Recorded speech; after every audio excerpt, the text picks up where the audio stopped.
Assalamualaikum warahmatullahi wabarakatuh. Iwan Filah. Beberapa waktu belakang ini memang ramai diberitakan tentang kasus korupsi yang dilakukan oleh para petinggi Pertamina ya, di mana angka yang dikorupsi itu memang luar biasa, sampai dengan kurang lebih 193,7 triliun. Bahkan kalau misalnya ditotali dengan akumulasi selama 5 tahun, itu bisa mendekati 1 kuadriliun. Itu saja angka yang luar biasa, dan mungkin saja ini adalah satu-satunya atau mungkin salah satu yang terjadi di tanah air semenjak bangsa ini berdiri.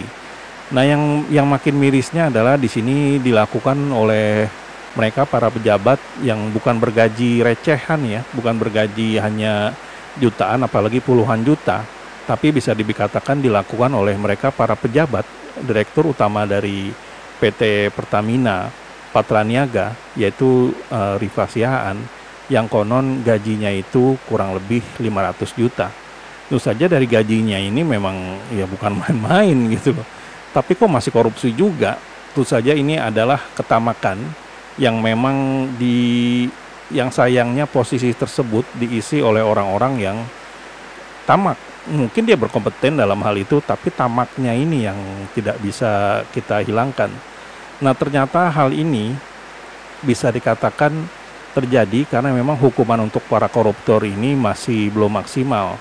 Mereka menganggap dengan hukuman 2-3 tahun, 2 atau 3 tahun atau 5 tahun, tapi bisa diampuni dengan korupsinya yang berjumlah ratusan juta, bahkan sekarang ini ratusan triliun, bahkan kuadriliun.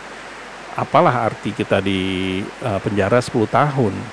Setelah 10 tahun kita bisa menikmati hasil dari korupsi kita.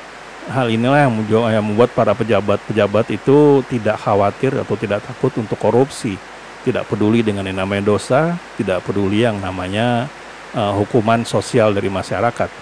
Dan tentu saja diperlukan sesuatu yang lain daripada yang lain dari pemimpin, terutama presiden. Nah, hal ini ternyata ada sesuatu yang menarik yang pernah digaungkan oleh Anies Rashid Baswedan beberapa tahun yang lalu mengenai korupsi ini. Dan tentu saja kita tahu ya, kalau misalnya Anies Baswedan ini menggaungkan sesuatu, itu bukan hanya sekedar omong-omong atau hanya sekedar ucapan belaka.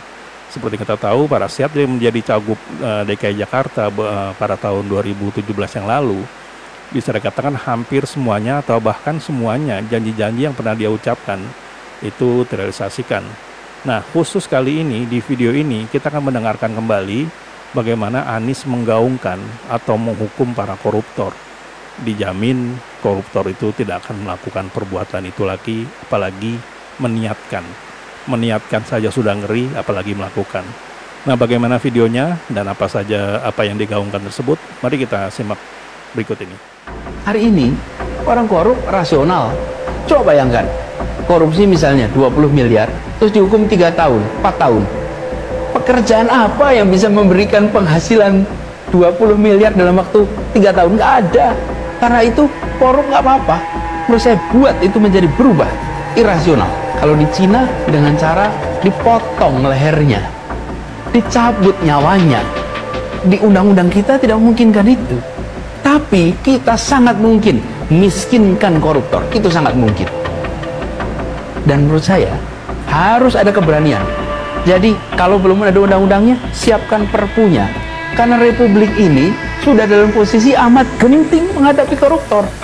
Kalau hukuman kita adalah hukuman yang memenuhi persyaratan prosedural, mengerikan betul. Dan hari ini dengan angka APBN kita yang fantastis, peluang untuk keserakahan bermain luar biasa dahsyat. Saya tidak pernah menjadi bagian dari sistem ini. Karena itu saya akan masuk dengan posisi saya di sini untuk memangkas ini semua atas nama seluruh rakyat Indonesia yang tidak pernah menjadi bagian dari sistem yang korup. Ya, itulah tadi janji Anies Baswedan yang pernah dia gaungkan beberapa tahun yang lalu, yang kita juga tidak tahu tahun tepatnya ya, karena memang sepertinya Anies Baswedan di sini masih muda, masih begitu semangat, dan tentu saja apa yang diucapkannya itu tidak akan pernah keluar lagi atau menjadi sampah. Tapi itulah yang menjadi kata-kata yang akan terus dia ucapkan sampai dengan selamanya, sampai dengan dia menjadi pemimpin atau tidak. Nah, bisa dikatakan ancaman Anies Baswedan ini sangat mengerikan ya, terutama mereka bagi para koruptor. Dan tentu saja ini menjadi salah satu faktor kenapa Anies Baswedan itu selalu dijegal, selalu ditolak, dan selalu diabaikan oleh para pejabat, oleh para oligarki ketika Anies Baswedan ini ingin mencalonkan diri menjadi seorang pemimpin. Jadi wajar saja, karena mereka itu takut. Karena apa? Karena misalnya Anies Baswedan bisa menjadi seorang pemimpin, kemungkinan besar mereka-mereka yang berusaha untuk berniat untuk korupsi itu akan dibabat habis gitu loh. Nah, jadi gimana menurut rekan semua? Apakah memang bila tidak memungkinkan untuk dihukum seperti di Cina, tapi memiskinkan koruptor, bisa dikatakan itu adalah sesuatu hal yang sangat menakutkan.